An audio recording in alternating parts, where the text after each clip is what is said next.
നമസ്കാരം, പ്രൈം ടുഡേയിലേക്ക് സ്വാഗതം. നോക്കാം ഇന്നത്തെ പ്രധാന വാർത്തകൾ.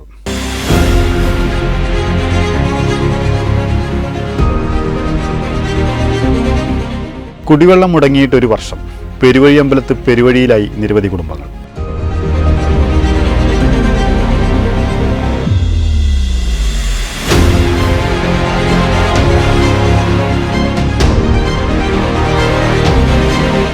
വേങ്ങര കടലുണ്ടിപ്പുഴയിൽ വ്യാപകമായി മണൽക്കടത്തെന്ന് പരാതി.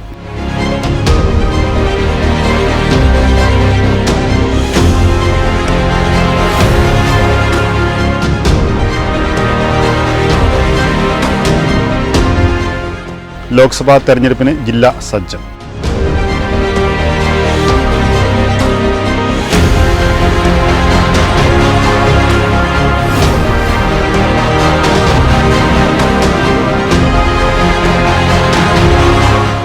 ലോക്സഭാ തെരഞ്ഞെടുപ്പ് ആദ്യഘട്ട EVM റാൻഡമൈസേഷൻ നടന്നു.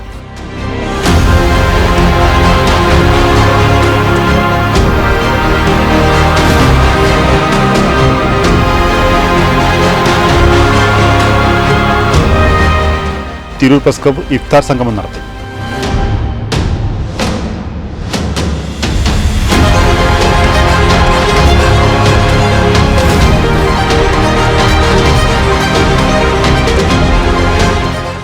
താനൂർ ശോഭപറമ്പ ശ്രീകുരുംബ ഭഗവതി ക്ഷേത്രത്തിൽ തിരിയൊഴിച്ചിലും പാട്ടും നടന്നു.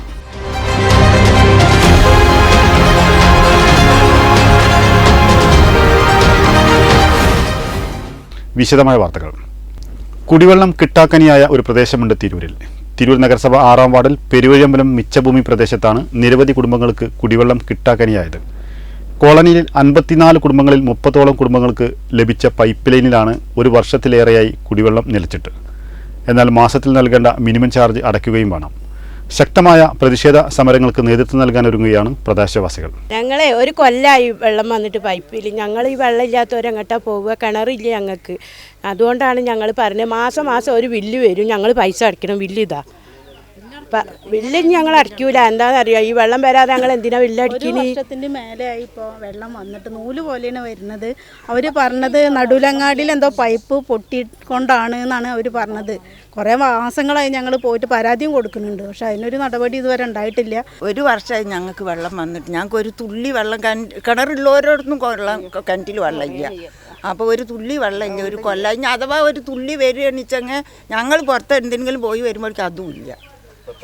ഒരു കൊല്ലം കഴിഞ്ഞിട്ടുണ്ടാവും, ഒരു കൊല്ലം ഇപ്പോൾ വെള്ളം വരൽ തുടങ്ങിയിട്ട് ഞങ്ങൾ എത്ര ബുദ്ധിമുട്ടിന്നറിയാം. പനി കഴിഞ്ഞ് തീരെ വെള്ളം വരണില്ല. വരികയാണെങ്കിൽ ഇപ്പം ഇന്നലെ ഒരു തുള്ളി വെള്ളം വന്നു പോലെ അതപ്പം തന്നെ നിൽക്കുകയും ചെയ്ത്. ഇങ്ങനെ എത്രയായി ഇങ്ങനെ പറയുന്നു, പിന്നെ വെള്ളം തരാമെന്ന് അവരിതുവരെ ഒന്നും പറഞ്ഞിട്ടില്ല. സ്ത്രീകളുടെ ബൈറ്റ്.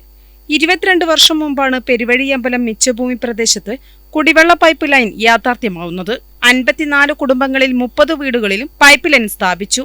പ്രദേശത്തെ കിണറുകളിൽ വേനൽക്കാലത്ത് കുടിവെള്ളം കിട്ടാക്കനിയാണ്. കുടിവെള്ള പ്രതിസന്ധി രൂക്ഷമായതോടെയാണ് കുടുംബങ്ങൾ പൈപ്പ് ലൈൻ സ്ഥാപിച്ചത്.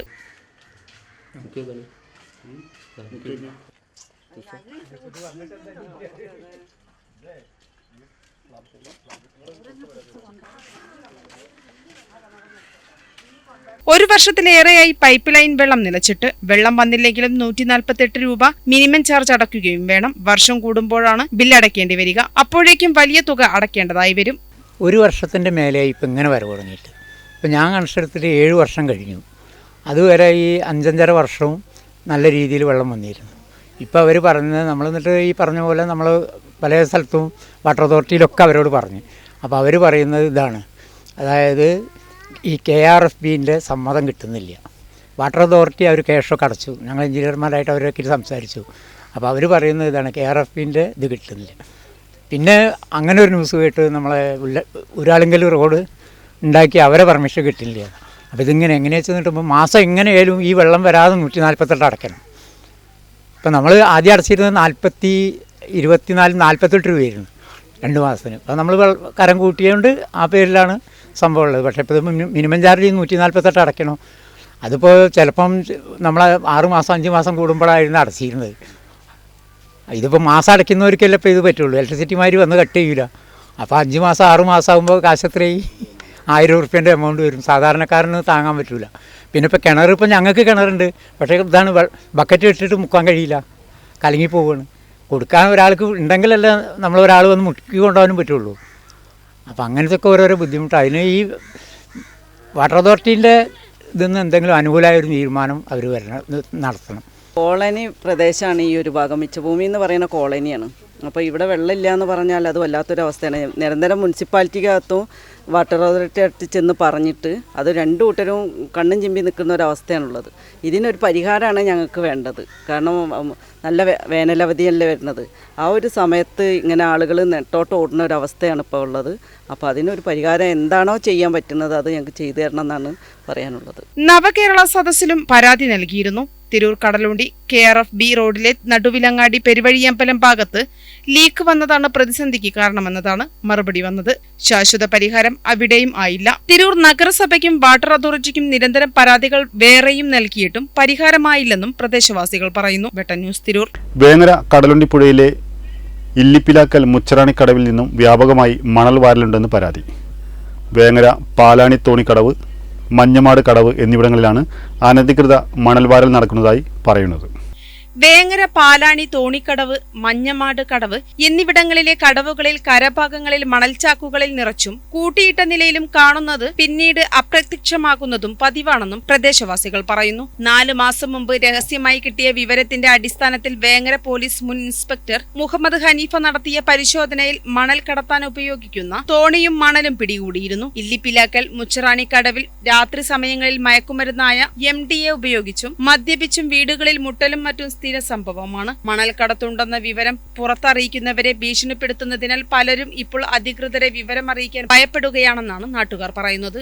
ഇല്ലിപ്പിലാക്കൽ മുച്ചറാണി കടവിൽ പറപ്പൂർ ഗ്രാമപഞ്ചായത്ത് സ്ഥാപിച്ച കടലുണ്ടി പുഴയിലെ ജലനിധി കിണർ അനധികൃത മണലെടുപ്പ് കാരണം തകർച്ചാ ഭീഷണിയിലാണ്. വെട്ടൻ ന്യൂസ് മലപ്പുറം. ലോക്സഭാ തെരഞ്ഞെടുപ്പിന് ജില്ല സജ്ജമാണെന്നും സുതാര്യവും സുഗമവുമായ തെരഞ്ഞെടുപ്പ് നടത്തുന്നതിനുള്ള ക്രമീകരണങ്ങളും പോളിംഗ് ബൂത്തുകളും കൗണ്ടിംഗ് സ്റ്റേഷനുകളും ഒരുക്കിയിട്ടുണ്ടെന്നും സുതാര്യമായ തെരഞ്ഞെടുപ്പിന് ജനങ്ങൾ സഹകരിക്കണമെന്നും ജില്ലാ തെരഞ്ഞെടുപ്പ് ഓഫീസറായ ജില്ലാ കളക്ടർ VR വിനോദ് വാർത്താസമ്മേളനത്തിൽ പറഞ്ഞു. അപ്പോൾ നിങ്ങൾക്കെല്ലാം അറിയാവുന്ന പോലെ നമുക്ക് 16 അസംബ്ലി കോൺസ്റ്റിറ്റ്യുവൻസിയാണുള്ളത്. മലപ്പുറം ജില്ലയിൽ 3 പാർലമെൻ്ററി കോൺസ്റ്റിറ്റ്യുവൻസിയിൽ വരുന്ന മണ്ഡലങ്ങളുണ്ട്. മലപ്പുറം, പൊന്നാനി, വയനാട്. വയനാട്ടിൽ വരുന്ന 3 മണ്ഡലങ്ങളും നമ്മുടെ ജില്ലയിലുണ്ട്. അപ്പോൾ നമ്മുടെ ജില്ലയിലെ വോട്ടർ പട്ടിക പബ്ലിഷ് ചെയ്ത് കഴിഞ്ഞപ്പോൾ ഇതുവരെ ഉള്ള എൻട്രി എന്ന് പറയുന്നത് 33,23,289 വോട്ടർമാരാണ് നമ്മുടെ വോട്ടർ പട്ടികയിലുള്ളത്. നമ്പർ കുറച്ചും കൂടി ഇൻക്രീസ് ചെയ്യും. കാരണം ഇന്നലെ വരെ അപ്ലൈ ചെയ്തവരുടെ പേര് ചേർത്തുകൊണ്ടിരിക്കുന്നു. ഒരു 10,000-40,000 പേരും കൂടി പരിശോധിച്ചിട്ട് അപ്പം നമ്പർ കൂടി വരും. അപ്പോൾ നമ്മുടെ തിരഞ്ഞെടുപ്പുമായിട്ട് ബന്ധപ്പെട്ട് തയ്യാറെടുപ്പുകളെല്ലാം പൂർണ്ണമായിട്ട് തയ്യാറെടുപ്പുകളും സജ്ജമായി കൊണ്ടിരിക്കുകയാണ്. തീയതി നിശ്ചയിച്ച ഡേറ്റ് മുതൽ 16-ാം തീയതി മുതൽ തന്നെ മാതൃകാ പെരുമാറ്റച്ചട്ടം നിലവിൽ വന്നു കഴിഞ്ഞു. അന്നു മുതൽ തന്നെ ഫ്ലൈയിങ് സ്ക്വാഡുകൾ, ഡീഫേസ്മെൻറ്റ് സ്ക്വാഡ്, അക്കൗണ്ടിംഗ് ടീം ഇതെല്ലാം തന്നെ പ്രവർത്തിച്ചുകൊണ്ടിരിക്കുകയാണ്. ഇപ്പോൾ നാളെയാണ് നോട്ടിഫിക്കേഷൻ വരുന്ന ദിവസം. 28-ാം തീയതിയാണ് നോട്ടിഫിക്കേഷൻ പുറപ്പെടുവിക്കുന്നത്. നാളെ എല്ലാ പ്രധാനപ്പെട്ട സ്ഥാപനങ്ങളിലും കളക്ടറേറ്റ്, താലൂക്ക് ഓഫീസുകൾ, പഞ്ചായത്ത് ഓഫീസുകൾ, AROമാരുടെ ഓഫീസുകളിലെല്ലാം തന്നെ നോട്ടിഫിക്കേഷൻ പബ്ലിഷ് ചെയ്യും. അപ്പോൾ നോട്ടിഫിക്കേഷൻ പബ്ലിഷ് ചെയ്യുന്നതോടുകൂടി തന്നെ MCC ആക്ടിവിറ്റീസും പെരുമാറ്റച്ചട്ടം ഉറപ്പാക്കുന്നതിനുള്ള കൂടുതൽ ക്രമീകരണങ്ങൾ ഏർപ്പാടാക്കും. നാളെ മുതൽ സ്റ്റാറ്റിക് സർവൈലൻസ് ടീമുകൾ ഉണ്ടാവും. 119 ഓക്സിലറി ബൂത്തുകളടക്കം 2894 പോളിംഗ് ബൂത്തുകളാണ് ജില്ലയിലുള്ളത്. 1500-ൽ കൂടുതൽ വോട്ടർമാരുള്ള ബൂത്തുകളിലാണ് ഓക്സിലറി ബൂത്തുകൾ ഏർപ്പെടുത്തുക. നിലവിലെ പോളിംഗ് ബൂത്തിനോട് ചേർന്ന് തന്നെയാണ് അധിക ബൂത്ത് സൗകര്യവും ഏർപ്പെടുത്തുക. അന്തിമ വോട്ടർ പട്ടിക പ്രസിദ്ധീകരിക്കുന്നതോടെ ഓക്സിലറി ബൂത്തുകളുടെ എണ്ണത്തിൽ ചെറിയ വ്യത്യാസമുണ്ടാകും. ചൂടുകാലമായതിനാൽ ആവശ്യമായ ബൂത്തുകളിൽ പന്തൽ ഇടുന്നതടക്കമുള്ള ക്രമീകരണങ്ങൾ ഒരുക്കുമെന്ന് കലക്ടർ അറിയിച്ചു. വെട്ട ന്യൂസ് മലപ്പുറം. ലോക്സഭാ തെരഞ്ഞെടുപ്പിനായി ജില്ലയിലെ മുഴുവൻ നിയോജക മണ്ഡലങ്ങളിലേക്കുമുള്ള ബാലറ്റ് യൂണിറ്റുകൾ, കൺട്രോളിംഗ് യൂണിറ്റുകൾ, VVPAT എന്നിവ അനുവദിക്കുന്നതിനുള്ള ആദ്യഘട്ട റാൻഡമൈസേഷൻ സിവിൽ സ്റ്റേഷനിലെ EVM വെയർഹൗസിൽ നടന്നു. ഓരോ മണ്ഡലത്തിലും ഉപയോഗിക്കുന്നതിനുള്ള വോട്ടിംഗ് മെഷീനുകൾ സോഫ്റ്റ്വെയർ വഴി തിരഞ്ഞെടുക്കുന്ന പ്രക്രിയയാണിത്. ലെവൽ ചെക്ക് കഴിഞ്ഞിട്ട് നമ്മുടെ സ്ട്രോങ് റൂമുകളിൽ ഇരിക്കുകയാണ്. ഇത് 24 മണിക്കൂറും പോലീസ് ഗാർഡിൽ CCTV കവറേജിൽ. വോട്ടെടുപ്പിനായി ജില്ലയിലെ മുഴുവൻ മണ്ഡലങ്ങളിലേക്കും റാൻഡമൈസേഷൻ വഴി തെരഞ്ഞെടുത്ത വോട്ടിംഗ് മെഷീനുകൾ അതത് മണ്ഡലത്തിലെ AROമാർക്ക് മാർച്ച് 30-ന് കൈമാറും. ജില്ലാ തെരഞ്ഞെടുപ്പ് ഓഫീസറായ ജില്ലാ കളക്ടർ VR വിനോദ് റാൻഡമൈസേഷന് മേൽനോട്ടം വഹിച്ചു. പെരിന്തൽമണ്ണ സബ് കളക്ടർ അപൂർവ Tripathi, assistant collector Sumit Kumar Thakur, election deputy collector S Bindu, വിവിധ മണ്ഡലങ്ങളിലെ AROമാർ, രാഷ്ട്രീയ പ്രതിനിധികൾ എന്നിവർ പങ്കെടുത്തു.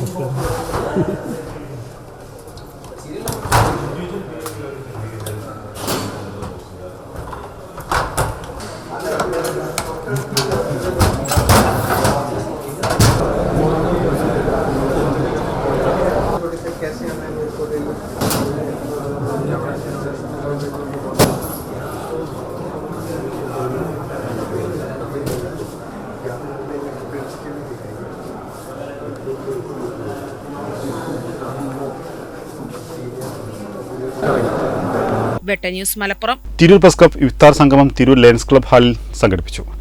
സംഗമം മലപ്പുറം ജില്ലാ എൻഫോഴ്സ്മെന്റ് RTO PN നസീർ ഉദ്ഘാടനം ചെയ്തു. Tirur press club president PK Ratheesh അധ്യക്ഷത വഹിച്ചു. തിരൂർ പ്രസ് ക്ലബ്ബ് ഇഫ്താർ സംഗമം തിരൂർ ലയൺസ് ക്ലബ്ബ് ഹാളിൽ നടന്നു. ജില്ലാ എൻഫോഴ്സ്മെന്റ് RTO PN നസീർ ഉദ്ഘാടനം ചെയ്തു. 1987 മുതൽ തിരൂർ കോളേജിലെ ഒരു സ്റ്റുഡൻ്റായിട്ട് വന്ന ഞാൻ പ്രത്യേകിച്ച് ഒരു പരിചയപ്പെടുത്തേണ്ട ആവശ്യമില്ലെന്ന് എനിക്കറിയാം. ഞാൻ ഈ 25 കൊല്ലത്തെ സർവീസിനിടയ്ക്ക് ഏകദേശം ഒരു 16ഓളം വിവിധ പ്രദേശങ്ങളിൽ ജോലി ചെയ്യുന്നുണ്ട്. 16ഓളം വിവിധ ഓഫീസുകളിൽ, വിവിധ താലൂക്കുകളിൽ വർക്ക് ചെയ്യുന്നുണ്ട്. അതിൽ നിന്ന് വ്യത്യസ്തമായിട്ട് ഈ പ്രസ് ക്ലബിൻ്റെ പ്രവർത്തനം അല്ലെങ്കിൽ ഈ ഒരു കൂട്ടായ്മ ഉദ്യോഗസ്ഥന്മാരെല്ലാം പങ്കെടുപ്പിച്ചുകൊണ്ട് നടത്തുന്നൊരു പ്രവർത്തനം എന്ന് പറയുന്നത് വളരെയധികം പ്രശംസനീയമാണ്. പ്രത്യേകിച്ച് ഇന്ന് ഇഫ്താർ പരിപാടിയിൽ ഫാമിലിയൊന്നുമില്ലാത്ത എനിക്ക് ഒറ്റയ്ക്ക് ജീവിക്കുന്നതിനിടയ്ക്ക് ഇതുപോലെ ഇഫ്താർ സംഘം ക്ഷണിച്ചതിൽ വളരെയധികം സന്തോഷം അറിയിക്കുന്നു. എന്നുവെച്ചാൽ നമ്മുടെ ഇഫ്താർ സംഗമം എന്ന് പറയുമ്പോൾ ഒരു കൂട്ടായ്മയാണ്. അതിൽ യാതൊരുവിധ വർണ്ണവിവേചനമില്ല. നിങ്ങളുടെ പത്രധർമ്മം പോലെയാണ്. ഒരു പത്രപ്രവർത്തകൻ്റെ യഥാർത്ഥ പത്രധർമ്മം നമ്മുടെ നാട്ടിലെത്തണമെങ്കിൽ ആ പത്രപ്രവർത്തനം എങ്ങനെയാകണം, അത് നിങ്ങളെ പ്രത്യേകിച്ച് ക്ലാസ് എടുക്കേണ്ട ആവശ്യമില്ല. ജാതി മത ഭേദമന്യേ, വർണ്ണവ്യത്യാസമന്യേ സത്യസന്ധമായ വാർത്തകൾ ജനങ്ങളിൽ എത്തിക്കപ്പെടുമ്പോഴാണ് ഒരു യഥാർത്ഥ പത്രപ്രവർത്തകൻ്റെ പത്രധർമ്മം കൂടി എത്തിക്കുന്നത്.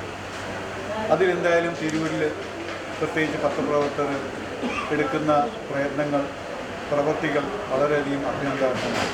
സെക്രട്ടറി AP ഷെഫീഖ് സ്വാഗതം പറഞ്ഞ ചടങ്ങിൽ ലയൺസ് ക്ലബ്ബ് പ്രസിഡന്റ് മനോജ് തുളുത്തിയിൽ, ദയ ചാരിറ്റബിൾ ട്രസ്റ്റ് പ്രതിനിധി Khader master, press club joint secretary Vinod Thalappilly, media one പ്രതിനിധി ജംഷീർ കൊടിഞ്ഞി, റിഫ ഷലീസ്, അഫ്സൽ K പുരം, IP അപ്പു, CMC ഖാദർ എന്നിവർ ആശംസകൾ നേർന്ന് സംസാരിച്ചു. KPO റഹ്മത്തുള്ള റമദാൻ സന്ദേശം നൽകി. ചടങ്ങിന് ബഷീർ പുത്തൻവീട്ടിൽ നന്ദിയും പറഞ്ഞു.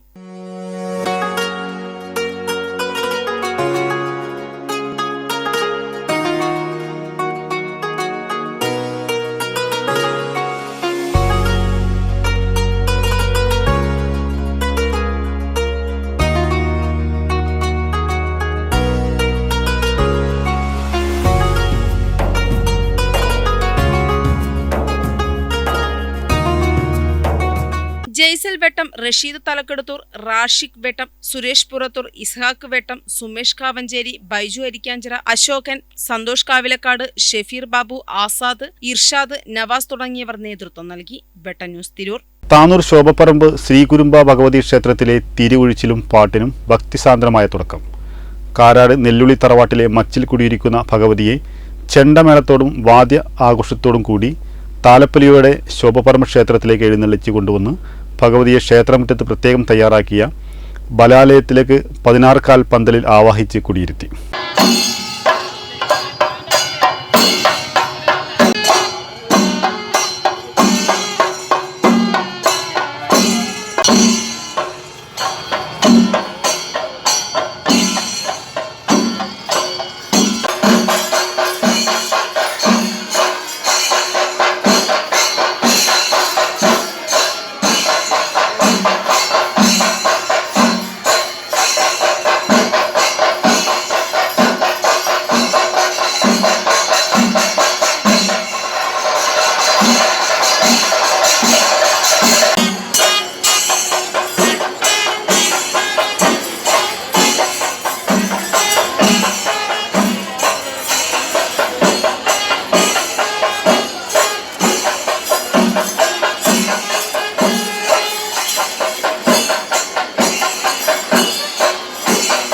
സന്ധ്യയ്ക്ക് ശേഷം ദീപാരാധന, സമൂഹാരാധന, വാദ്യമേളത്തോടുകൂടി അത്താഴപൂജ, തറവാട് താലപ്പൊലി, ചോപ്പന്റെ വെളിച്ചപ്പാട്, തിരിയൊഴിച്ചൽ എന്നിവ നടന്നു. 29-ന് പുലർച്ചെ ദണ്ഡുനാട്യക്രിയ, ഗുരുതി തർപ്പണം, ദണ്ടൊഴുക്കൽ എന്നീ ചടങ്ങിന് ശേഷം രാവിലെ ഭഗവതിയെ നെല്ലൂടി തറവാട്ടിലെ മച്ചിലേക്ക് തിരിച്ചെഴുന്നള്ളിക്കുന്നത് കൂടിയാണ് തിരിയൊഴിച്ചിലും പാട്ടിനും സമാപനമാകുന്നത്. ക്ഷേത്രാങ്കണം ഭക്തിസാന്ദ്രമായി മാറിയിരിക്കുകയാണിപ്പോൾ. ദേശത്തിന്റെ പല ഭാഗത്തു നിന്നും വിദേശത്തു നിന്ന് പോലും ആളുകൾ ഈ ചടങ്ങിന്റെ ഭാഗമാവാൻ എത്തിച്ചേർന്നിട്ടുണ്ട് എന്നാണ് സംഘാടകർ പറയുന്നത്. 67 വർഷം മുന്നെയാണ് ഇതുപോലെ തിരിയൊഴിച്ചിലും പാട്ടും ക്ഷേത്രത്തിൽ നടന്നിട്ടുള്ളത്. വെട്ടന്യൂസ് താനൂർ. ഇതോടെ ഈ വാർത്താ ബുള്ളറ്റിൻ പൂർണ്ണമാവുന്നു. നന്ദി, നമസ്കാരം.